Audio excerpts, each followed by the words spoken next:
Hello and welcome to another video and podcast from Fantasy Football Scout. Today we've got another first draft team reveal, and to do that I'm joined by Ed. Ed, how are you doing?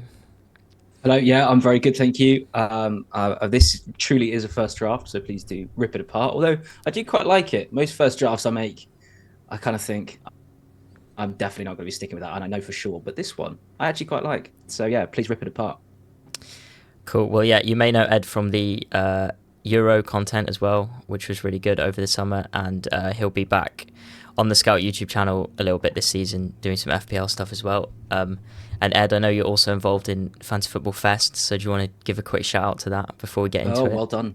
Well done. You did that on your own accord. I didn't even ask you to do it. Yeah, the Fantasy Football Fest, if you've never heard of it, biggest FPL manager meetup in the world. It's basically the only one, which is why it's the biggest. But we should have about 350, 400 people come this year. It's on August the 16th. It's in London from 3 p.m. till late. We watch the game. We have some beers. There's some content that's going to be happening, all to be announced. But you can get your tickets at www.ff-fest.com or just Google Fantasy Football Fest and it will come up. The tickets will be really obvious on how to get it. And yeah, it's going to be really good fun. Are you going to be there, Tom? I will be coming, yeah, first one, so look forward to that. Very good. It is good fun, and tickets are probably going to sell out. So make sure you get your ticket if you're going to. Perfect. Yeah, do check that out on Twitter. It's probably the easiest way. Yeah, so as with all these team reveal videos, we've been getting a bit of fan perspective before we reveal the team. And Ed is a Newcastle fan, quite a vocal one on X. So do check out his profile. But we'll get into a Newcastle members area table and chat a little bit about Newcastle assets. Yeah, let's go for it. Okay. So I'll read this quickly out. I'll describe it quickly for the podcast listeners. So on the screen, we've got a table that sorts key Newcastle FPL assets by expected goal involvement. It's also got shots on target, points per start, and fouls won, which is relevant this year for the new bonus point system. And unsurprisingly, Isak is top with 23 XGI in just 27 starts, which is really impressive. He's followed by Gordon, Bruno Guimaraes, and then Callum Wilson is there as well, and then Almiron and Harvey Barnes, who has got 5 XGI, but in just 7 starts, as potentially something to look at there. And then it's also got the defenders on the table, which unsurprisingly has Trippier out on top for XGI with just under 8, and then Burn and Shah on almost on the same on 4. So Ed, we'll start with the guy at the top, Isak, who I know you've already tweeted he's your Game Week 1 captain, and unsurprisingly he is in your team. So am I right in thinking that Callum Wilson's injured, so he's locked in that starting team? Callum Wilson is injured again, and even if he wasn't, Isak would be locked. We are past the days now of 2 seasons ago, or the end of that last season, where it was Isak then Wilson, then Isak then Wilson. You didn't know who's going to start. Isak is the starting player for us now, unless he, desperately needs a rest or something. With Wilson, it sounds like Eddie Howe wants him to stay, or that's been a kind of narrative. He's only got 12 months left on his contract. However, the problem with Wilson is always injuries. And then, surprise, surprise, what came out, 2 days ago or over the weekend, whenever it was, is Wilson has had to have some surgery on his back. So he's just always injured. I think it's a real big decision to be made about Callum Wilson at Newcastle, because do we just keep him for 12 months and then he leaves on a free? Or do we try and get, 10 million for him now? I don't know. But basically, even if he's fit, don't worry, Isak starts. So that's not a problem. And he's on penalties as well, right? Isak is, yeah. Cool. So yes, pretty simple there. And then moving into the midfield, you've got Gordon is obviously the standout at 7.5 million, but Harvey Barnes is slightly cheaper. And he was obviously injured a lot last season, but his underlying numbers were really, really strong when he did play. So how does that look going forward? Is it possible they both play together in the same team? Yeah, well, it is possible. The only problem is Harvey Barnes is now an out left-sided player, whereas Gordon has played on the right in the past. But it would be strange for us to move Gordon over to the right, because his success last season all came down that left side and then cutting in, and that's where he was really effective for us. So look, really high up on our list of priorities in terms of signings. It's a right-sided centre-back, and it's a right winger. And it's a striker. So that right wing position is going to be interesting to see who starts there. We've still got Almiron, although there's heavy rumours linking him away. So look, Gordon will definitely start. There's no doubt he's going to be playing. And if he does, there's quite a big chance that Harvey Barnes will be on the bench and he'll be the backup to Anthony Gordon. So I How are we going to start the season? Don't know. We need to see what transfers we make in the next 2 weeks. Hopefully that will all start moving now. There is a chance that that Barnes goes on the left and Gordon on the right. I just don't see it. I think Gordon is locked down that left-sided forward role, Isak through the middle, and then it's unknown on the right at the moment. So I think Barnes will start on the bench.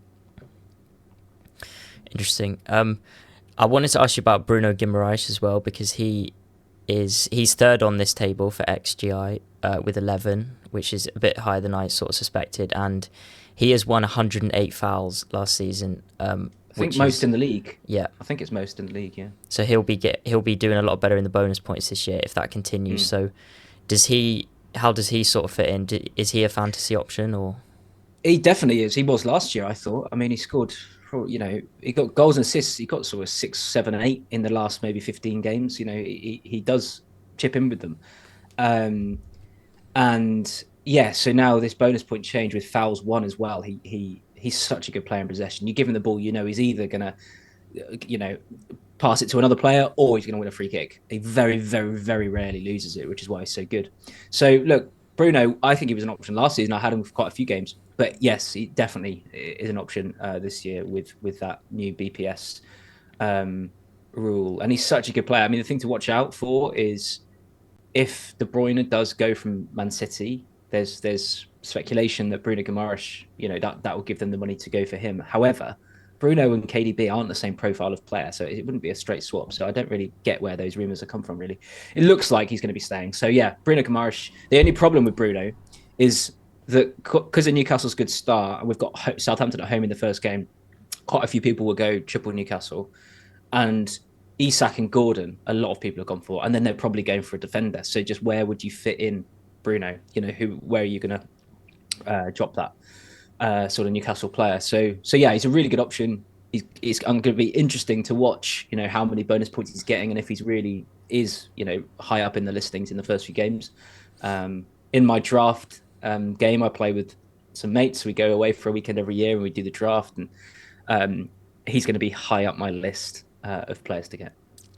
Yeah, could be an interesting differential there. And I've got to ask you about, because I was reading in the news this morning that Eddie Howe's made some comments over the past couple of days that sound a little bit uncertain, and the England job is obviously up for grabs. Are you confident he'll stay and see out the season? Yeah, it's been, for people who aren't aware, there's been a bit of a chaotic summer at Newcastle with this PSR deadline we had to meet, with Amanda Staveley and Murdag Gadusi leaving, with Dan Ashworth going, with Paul Mitchell, new sporting director, come in. It sounds like quite a lot of that has happened without Eddie Howe being sort of, been part of that conversation. And I think he felt maybe slightly blindsided by some of it. So that interview that people are talking about, where Newcastle at the moment are at Adidas HQ in Germany doing their preseason stuff, and he was interviewed, and he kind of, I think people made a bit of a big deal. They were saying, "Oh, it sounds like he's leaving." It didn't. All he said was he needs reassurances. He wants to be at Newcastle, and he just kept repeating he needs reassurances. He needs to know that he's still in charge, and that he can do what he wants to do with the club. Sounds like today there's suggestions. I think Luke Edwards' Telegraph has just released an article earlier this morning saying that he's had clear the air talks, that he's not gonna have signings forced upon him by Paul Mitchell. He's gonna get given a list of 3 for a position. He gets to choose which one he wants, that sort of thing. So yeah, no, I think Eddie Howe will stay. I was always more worried than everyone else seemed to be, because it was clear that Gareth Southgate, whether we won the Euros or not, was gonna be leaving England. I think that was. It was clear. I think even if we won, he would have left. So and Eddie Howe was obviously going to be right up there. Eddie Howe, not only has he been the best performing English manager anywhere in the world for the last couple of seasons, in terms of he finished 4th last season. No other English manager finished higher than that the season before last, and then 7th last season. So he was definitely going to be up there. But also the thing with Eddie Howe is he is a dream for the FA in terms of the way he handles the media. He never gets into trouble. He's not controversial. He's not like a Mourinho or an Allardyce with things going on in the background and chaos and falling out with people. He's like a dream from a PR point of view, like Southgate was. So Eddie Howe will be England manager one day, I'm pretty certain. But I think he's going to still be at Newcastle come Southampton at home. Interesting. And then finally, before we move off Newcastle, we got to talk about the defence. You made a little bit of a splash on Twitter with your Dan Burn hot take the other day. So obviously, I assume, maybe Trippier isn't locked in, but if we focus on sort of the other players first, Burn, Shah, Botman is injured. You signed Lloyd Kelly as well. And you've obviously got Livramento and Hall knocking on the door for starts. So how do you see that? Do you think Dan Burn is injured, locked in, sorry, because I've seen him in a lot of drafts. Yeah, he's in a lot of drafts, and I tweeted the other day just saying, just so you all know, Dan Burn is not nailed by any stretch of the imagination. In that left back slot now, we've got Kelly who could play there. We've got Hall who was really good at the end of last season, and he's been brought in to be that long term left back. We've got Tino Livramento who can play there. The thing I kind of forgot when I tweeted was that Botman and Lascelles are both injured for a long time, so Burn will probably be starting there. But even if he does, that's not going to be a long-term thing at all. So I still wouldn't have him in the draft because we're going to sign a centre-back this summer. We have to. I mean, it's kind of priority number one. I wouldn't be surprised if it happened this week or in the next 10 days. And if that happens, that's going to give 2-3 weeks, 2.5 weeks of pre-season. And then I'd expect it to be Shah and that other centre-back with Burn on the bench, really, with Hall left back and Livramento right back, because it's all the signs are pointing towards Trippier leaving. Rumours he's taking his kids out to school, his house is for sale. We should have sold him in January to Bayern Munich when they offered 15 million for him. His form at the end of last season wasn't great at all. He's been injured. He's got family issues going on. I think he's going to go. Along with sort of Almiron, I think he will probably go as well. I want Wilson to go, but it doesn't sound like he is. And now he's injured, so it's going to be hard to shift him. But in terms of the defence, who's the best defender to get? I mean, the way I've got into the Newcastle defence, as you'll see in a minute, is Nick Pope. I think 5 million for a keeper. You've got to remember, Newcastle's defence with Pope in goal and Newcastle's defence with Dubravka are chalk and cheese. Dubravka, when he came in it's not that he made massive mistakes, although he did make quite a few. He was the least active keeper off his line in Europe on the stats, or something like that. One of the least active. And we'd gone from a team with Nick Pope, who was the most active off his line in Europe. He's a sweeper keeper in the traditional sense. People sometimes get it wrong and think a sweeper keeper means an Edison or an Allison who's really good with their feet. That's not what a sweeper keeper is. A traditional sweeper keeper is someone who comes off their line and smashes it out, comes off a lot, like Emmanuel Neuer, although he was good with his feet as well. So Nick Pope is a sweeper keeper. And with him in that defence, when we finished fourth with Botman and Shah, Burn on the left and Trippier on the right, that solid unit was great because it played to the strengths of Nick Pope coming off. We played at the high line where the ball went over the top. Dan Burn wasn't exposed when Pope was there because Pope would come and sweep it up. It was when Dubravka came in that suddenly everyone started going, oh, Dan Burn's exposed, he's rubbish because the ball gets knocked over the top, and Dubravka wasn't coming out and sorting it out. So back to Nick Pope, I think our defence this season is going to be a lot better again. And I think the best way into this defence for 5 million is probably a Nick Pope, because Trippier's probably going to leave. Livramento still not. If he starts starting regularly, then of course he becomes an option. Shah is an option, but he's gone up to 5.5, I think, this season, which is probably still a decent price. But again, it's just 0.5 more you've got to find. Botman's injured for ages. Lascelles is injured for ages. Burn isn't going to be there for very long in that position, because when we find a new centre back, he'll be gone, and when Botman's back, he won't be there. And then it's just we still don't know who's going to be starting left back, whether it's going to be Hall, whether it's going to be Kelly. So there's too many questions about those defenders, in my view. I suppose Shah's the best one at 5.5 because he's going to start. So I've gone for Pope at 5.0. Cool, great stuff. So before, we'll just quickly look at the fixture ticker, just to get a sort of overall perspective on Newcastle. For those on the podcast, they are third for the first 6. They've got Southampton at home, followed by Bournemouth away, Tottenham at home, Wolves away, and Fulham away in their first 5 game weeks. So Ed, how many points are you hoping for from those 5? And they're obviously pretty good, so you're definitely looking at a triple up. Yeah, I'm definitely looking for a triple up. Mainly because I'm a Newcastle fan, probably, but also I've seen quite a few quite good FPL players who are not biased, and they've got triple ups as well. I mean, we've got Southampton at home in that first game. If it was Southampton away, that's obviously very different. But Southampton at home, first game, sort of a new season where we've got Tonali on the cusp of coming back. He won't be playing that game, but at the end of August, we've got Dan Ashworth situation sorted. We've got Paul Mitchell. We've got all these injuries are coming back that we had last season. It should be a real feel good atmosphere. New Adidas kits that Newcastle fans are mad for because of the old 90s kits that were so iconic. In fact, they're behind me here. You can see them, home and away. But yeah, so how many points from the first 5? I mean, got to be looking at 13, 15, surely. I reckon you'd beat Spurs at home. Yeah, I'd be happy with, but I know, but you can always say that, can't you? I'm just trying to be realistic. Look, I'd be happy. Last season, we had a really tough start. We had Man City, we had Liverpool, we had Chelsea, I think, really early on. And we actually played all right against them. Then we started getting the injuries and everything like that. So it kind of derailed over Christmas. And then we had to sort of really make an effort to even get 7th in the end. Could have got 5th, of course, but ended up getting 7th. So look, I think if we get I don't know, 11, 12 points, I'll be pretty happy. Because it would mean we've got probably 3 wins, a couple of draws. It would mean that, we've just started well and we've got going. We're hopefully back to the way Eddie Howe's bombastic sort of swashbuckling football that we saw when we finished 4th, which is absolutely brilliant to watch.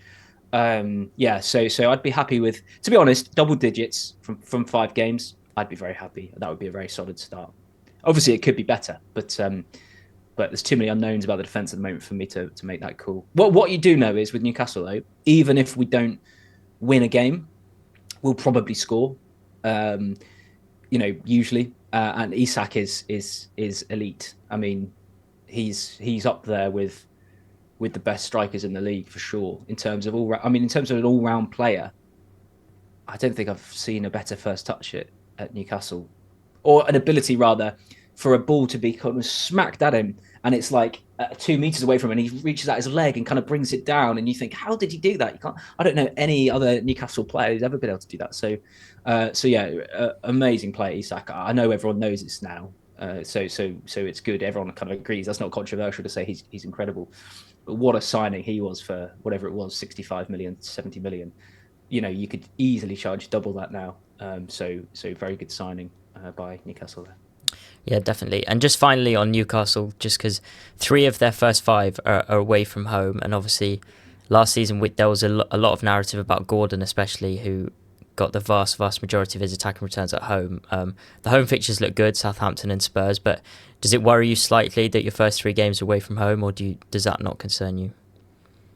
Well, it concerns me only in the sense that obviously away games are harder. I mean, it is definitely true Anthony Gordon it's why so many people are starting with Gordon in their first draft, because we've got a home game against Southampton. And, Gordon probably feels like he's got a little bit to prove to England in the sense that he's just gone away with England. He's just, sorry, tweet. Anthony Gordon could have spent this summer with his new family, with his new kid, all that sort of thing. Instead, he went away with England, played 4 minutes and fell off his bike. That's all so, I can't believe he didn't get more minutes. It was absolutely insane. Look, no, it doesn't bother me that games are away, really. We've got to play them at some point. Why not at the start? And again, that's why, 3 away games.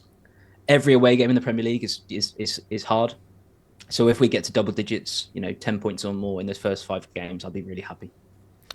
Cool. I'll just quickly do a shout out for the Fantasy Football Scout members area, because the table that you just saw is from there. It took me a couple of minutes to mock up. It's got all the Opta data there. You can fill out your own stats. You can choose which positions you want, which teams you want it to show, and it's got hundreds of different stats there. And we've also got Statsbomb expected goals as well for this season, which is the best model in the industry.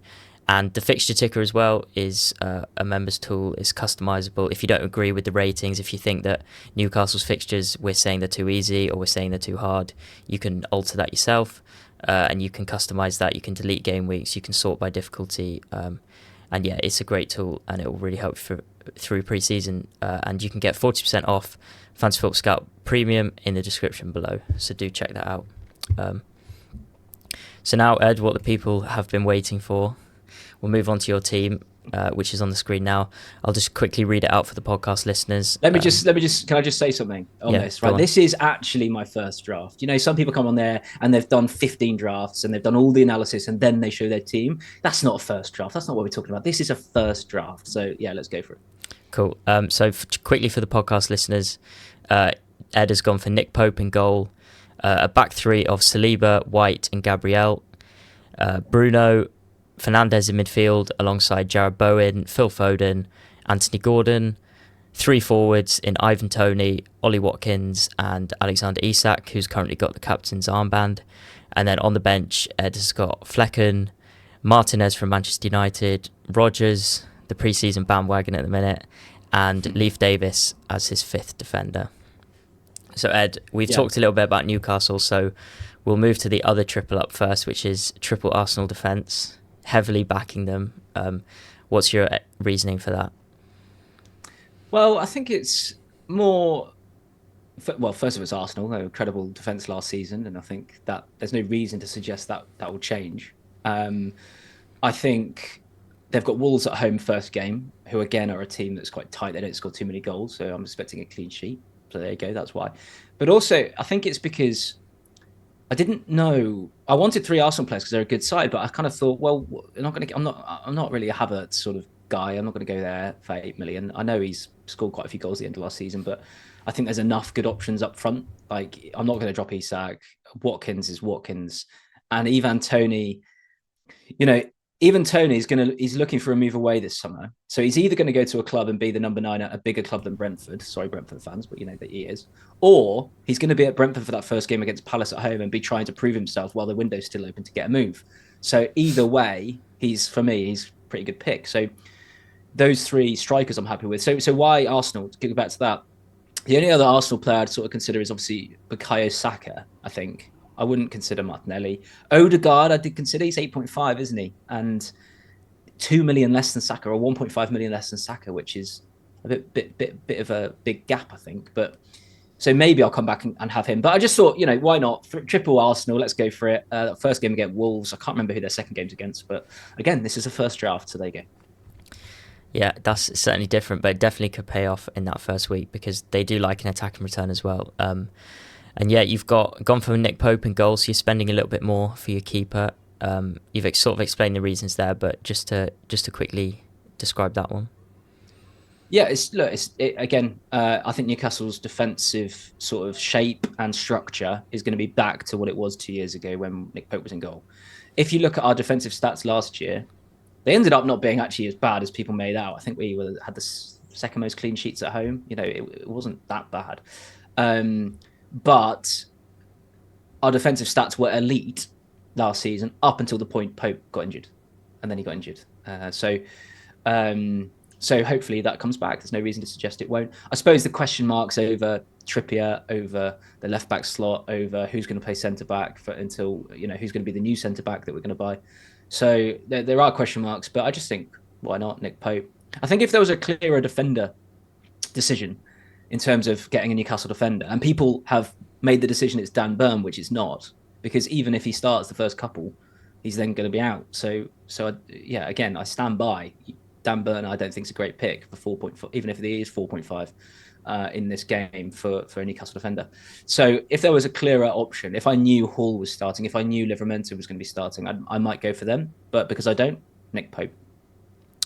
Yeah, fair enough. And then we'll move on to the forward players, and obviously the big standout is there's no Haaland, there's no Salah, there's no Palmer, and there's no Saka or Son. So you haven't got any premium assets over 10 million.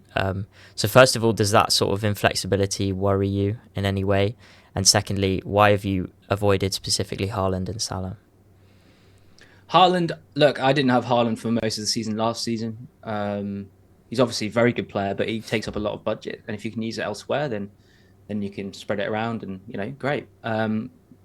Might I end up having him if for some reason I suddenly think he is going to be £5 million better than anyone else? I mean, think about it. He's £7 million more than Isak, or sorry, 6.5 million. That's a lot of money. That's a whole player's worth. So yeah, at the moment I don't have Haaland. Most people who don't have Haaland will probably have Salah, wouldn't they? But for me, Salah, I was saying to you just before this stream, I wouldn't be surprised if suddenly Salah gets sold to Saudi for 75 million or something. I wouldn't be surprised as well if Liverpool really, really struggle. I do not understand why people just think when a manager change has happened that Liverpool are just going to be the same Liverpool. That never, ever happens in football. Look at Alex Ferguson leaving Man United. You can think of almost any managerial change. It's always like doesn't just go to what it was before. They might still do well, but it's not necessarily going to be the Salah who scored, hatfuls and hatfuls, hundreds of goals under Klopp. So I want to wait and see what Liverpool are like, because I'm not convinced at all it's going to be exactly the same as it has been. So yeah, I know they've got Ipswich away, but there's always a performance from these teams that come up. They put absolute maximum effort into those first games.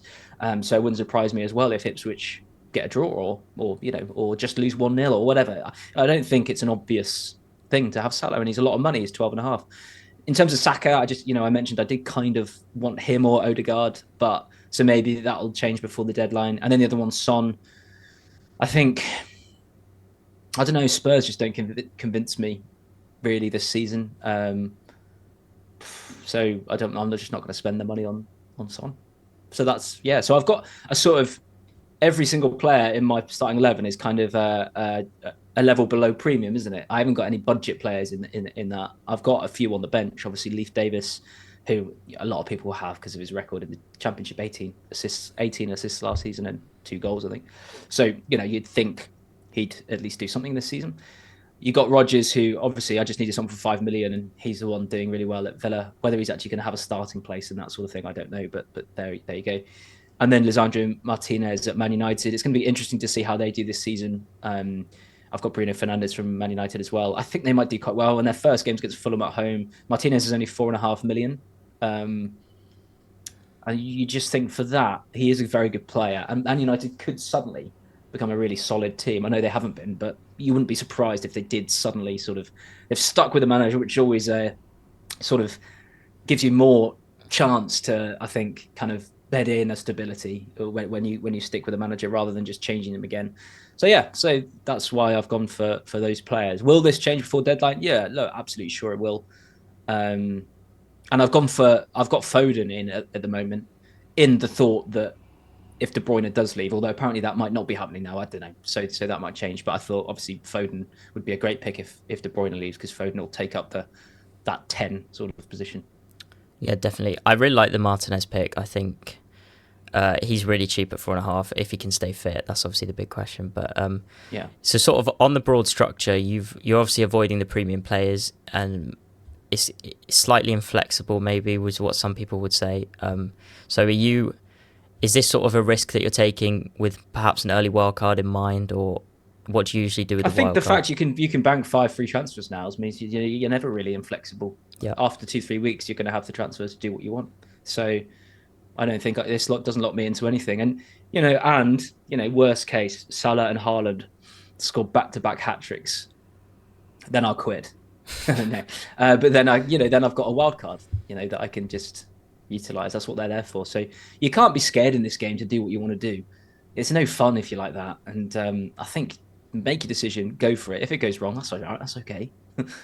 Make the changes and try to make up for it throughout the season. But this is what I'm going to start with. I just think there's more chance of this team that's quite balanced in terms of they're all good players, all top starters.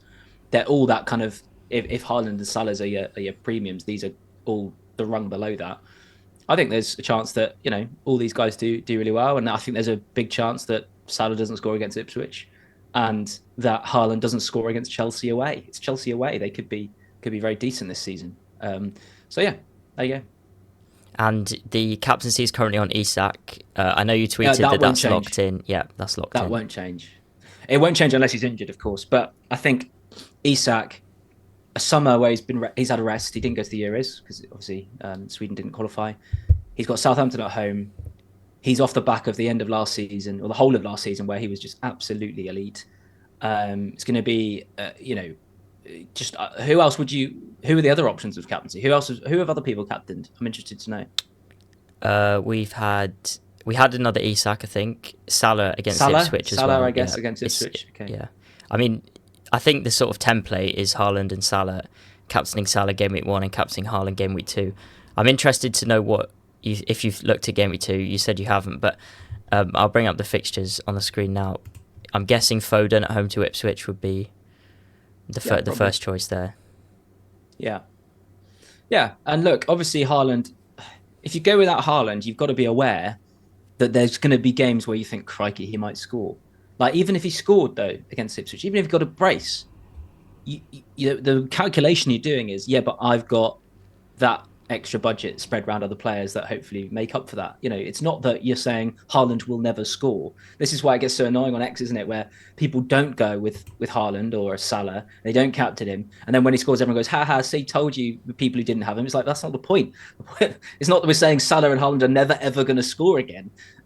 It's that you've just chosen to spend the budget elsewhere, and of course, there's going to be some weeks where that goes against you, but you're hoping there's more weeks it goes for you, and that's the simple calculation you do. It's good fun. Yeah, definitely. Well, Tony, Watkins, and Isak are significantly cheaper, and they've got good game week 1 fixtures, and they're proven players on penalties as well. Well, 2 of them definitely, and we'll see about Villa with Douglas Luiz leaving. But and then just finally, surely it'll be Watkins. Yeah, surely you'd think. I mean, a few people say McGinn, so we'll have to see. But oh, that's true actually. Yeah. He takes from Scotland as well, doesn't he? Good point. Yeah. So what I've been asking everyone this at the end, who. Obviously, lots can change. We've still got 3 or 4 weeks to go. But who at the minute is locked in for you? I think Isak and Gordon are locked in. I think double Arsenal defence is locked in, at least. Other than that, I wouldn't say I'd say anyone else is locked in yet. Because, like, Watkins, I mean, Villa don't have the easiest start. I don't think, from memory. First 2 are tricky, and then it gets really good in game week 3. Okay, so maybe Watkins could be someone else and then change in game week 3 or something. Maybe like Rodgers, I just chucked in at the last minute because I need someone for 5 million and you asked for my screenshot. So there's no other reason than that.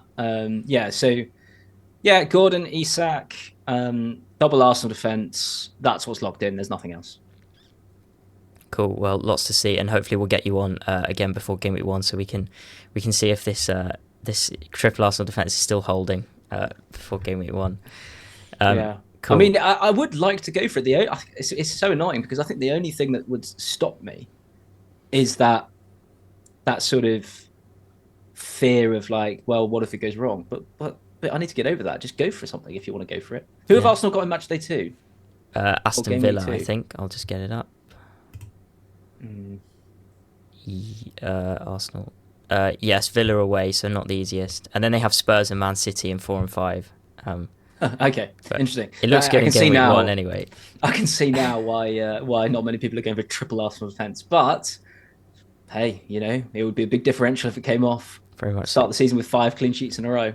You're not going to win FPL by going for the template. Exactly.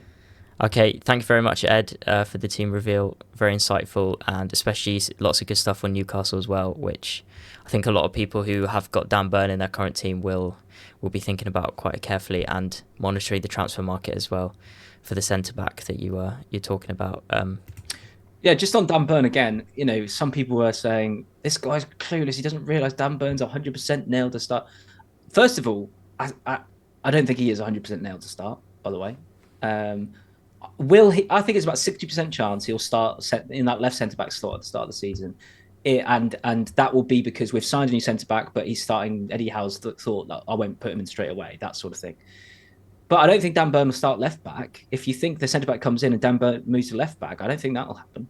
I think it will be Hall, or it will be Kelly, or it will be Livramento.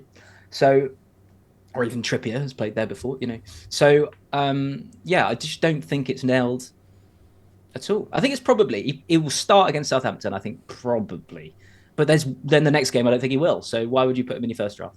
Just because he's 4.5, and I don't think it's worth the risk. Interesting, great insight there.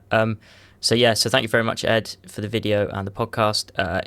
Do make sure you subscribed and like the video. We've got plenty more team reveals coming this week. We've got loads on the channel from last week. Mark Southerns, Joe, Tom Freeman.